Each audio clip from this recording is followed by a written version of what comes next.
Skont tabella li ġiet ippreżentata fil-budget għal din is-sena, id-deficit sal-2015 ser ikun ta' 49 miljun euro. Iżda skont tabella oħra li hemm fil-programm elettorali tal-Partit Nazzjonalista, id-deficit sal-2015 bil-wedi tal-Partit Nazzjonalista ser jitla' 70 miljun euro. Minkejja dan, kemm il-Prim Ministru u anke l-Ministru tal-Finanzi minn mindu bdiet il-kampanja elettorali qalu li sal-2015 ser ikollna budget bilanċjat biex imbagħad mill-2016 li hemm il-pajjiż ser jibda jagħmel qlieħ. One News staqsal il-Ministru tal-Finanzi għaliex dawn id-diskrepanzi kollha u min-naħa tiegħu għalli huma dovuti għal serje ta' previżjonijiet. Fenek jiġġustifika dawn id-differenzi b'dan il-mod.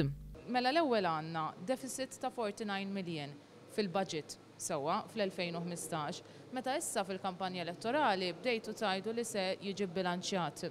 Umbagħad fl-istess timi tal-kampanja elettorali hawn ukoll deficit ta' 49 miljun u ġustament hemm bil-miżuri ser jitlu fil-programm elettorali ser jiżdied għal 70 miljun euro. Allura għal xiex fl-istess ħin f'dil-kampanja elettorali bdejtu tgħidu li l-budget ser jiġi bilanċjat u mbagħad ħajkonna surplus from 2016 onwards. Kieku ġibt il-preżentazzjoni kollha miegħek kien ikun iktar faċli li jiena nispjegalek għaliex fil-bidu tal-preżentazzjoni toħroġ biċ-ċar it-tliet xenarji li propju qed nispjegalek. Aħna qed nagħmlu previżjonijiet fuq 5 snin. U allura wieħed ma jagħmilx previżjoni waħda imma jagħmel range. One News preżenta d-dokumenti tal-Gvernu tal-Partit Nazzjonalista li juru din id-diskrepanza, imma Tonio Fenek ma kienx dispost jispjega quddiem il-kameras għax qal li ma jridx jagħmel teatrini. Nispjegalek il-karti u badħol kumment.